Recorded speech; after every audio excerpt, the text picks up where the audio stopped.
Welcome back to Space Cowboy. Today we have something very different that we're going to be looking at.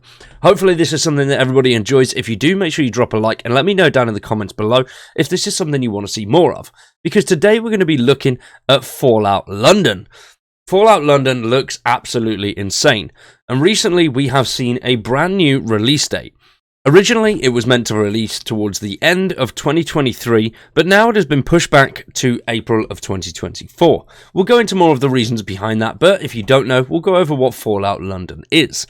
Now, Fallout London is a game-sized mod for Fallout 4. It is one of the most highly anticipated mods for Fallout 4, and it looks absolutely insane.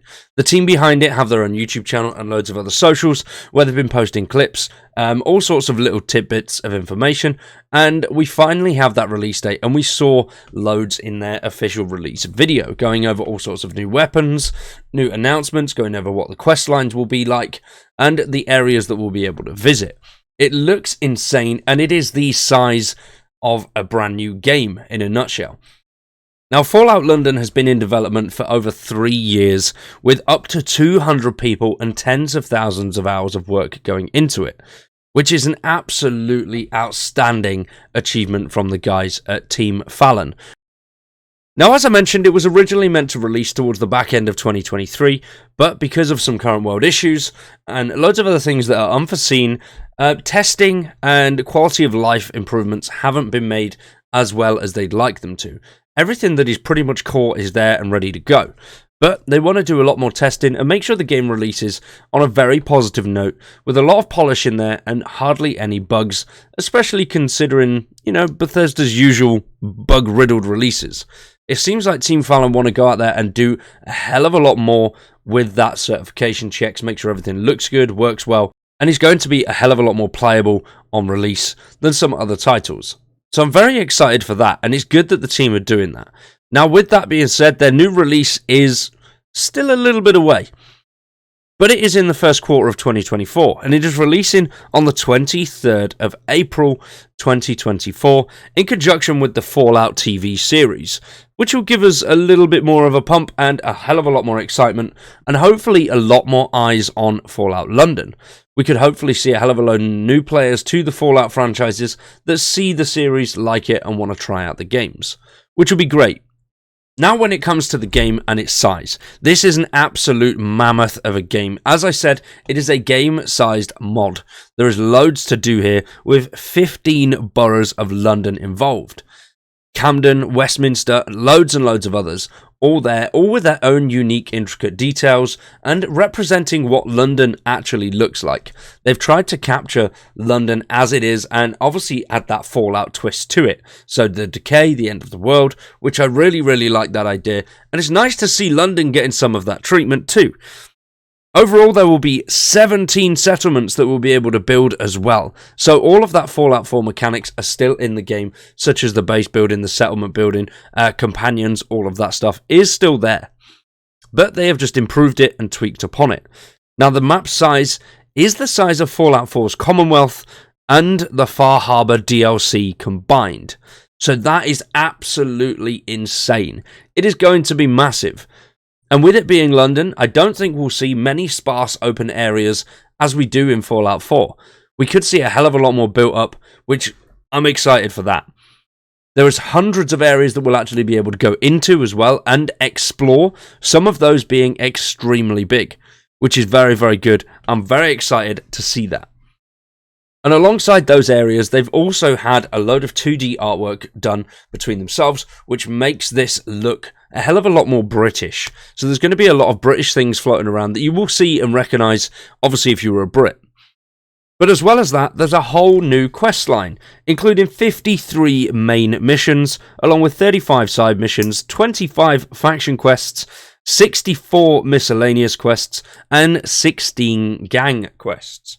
Now, the faction and gang quests sound very interesting, but all of these quests will have a way to tie into that main storyline of those 53 quests. Now, the 53 does combine a bunch of smaller quests along with a big, drawn-out storyline quests as well.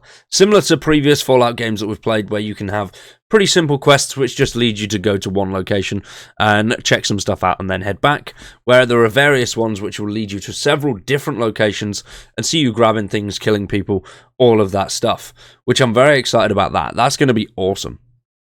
And when it does come to those quests, Team Fallon have had all their own voice actors come in and voice separate quest lines and NPC dialogue, with thousands upon thousands of dialogue lines added, which is insane.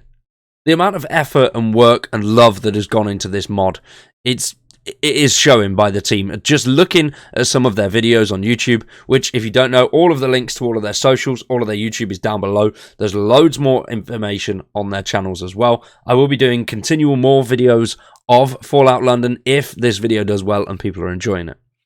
But it's not just the main story that has changed. They've also added loads of new weapons, over 100 of them, in fact.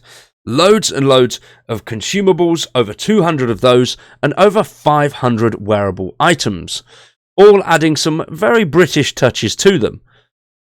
As well as that, we now have 3 extra radio stations too, which are all very British. Alongside the standard Fallout 4 radio stations, there's going to be an extra 3 with some very British tones to them. And the voice acting on them is insane. It sounds so cool, and I cannot wait to try these out. As well as that, they've changed the Pip-Boy to the Attaboy, which is pretty much a British version of the Pip-Boy, and it looks quite cool. And of course, we won't have to listen to this radio or do all these quests or collect items all alone, because there are 7 companions in Fallout London. And yes, one of them is a doggo to replace the doggo from Fallout 4. It's a very British doggo, and I don't even think you need to see what it is. Most of you will know what I mean by that. And there's also been a complete overhaul to the crafting and skill stations that will be able to craft items, brand new British themed items as well, and the skills will be tweaked a little bit more as well to make things a little bit more interesting, and it's going to feel like a completely new game, but with that Fallout vibe that we all know and love. There's also brand new ways to move around the map, such as trains, boats, and taxis. Now, these are fast travel options. Whether we'll be able to get in them and actually drive around, I do not know. I highly doubt it, but would be cool if we could. But even as a fast travel option, it's going to be very cool. Just seeing the very British London black cab out there and being able to jump in it and travel around. Now, this looks insane. It sounds brilliant, and I am so excited for this. I've been keeping my eye on this for a while, and I've really wanted to cover some stuff for it, and hopefully it takes off on this channel. If it does, I will be continually uploading content and checking things out as they progress. The team have said that they're going to show more tidbits of information and some little gameplay teasers all the way up until the launch on the 23rd of April. So, if you do like Fallout and you love the look of Fallout London, subscribe to the channel and let me know what you think in the comments down below. For now, though, we are going to wrap that one up there. Hopefully you've all enjoyed, and hopefully you're excited for Fallout London. I've been Cowboy, you've been awesome, thanks for watching, and we'll see you in the next one.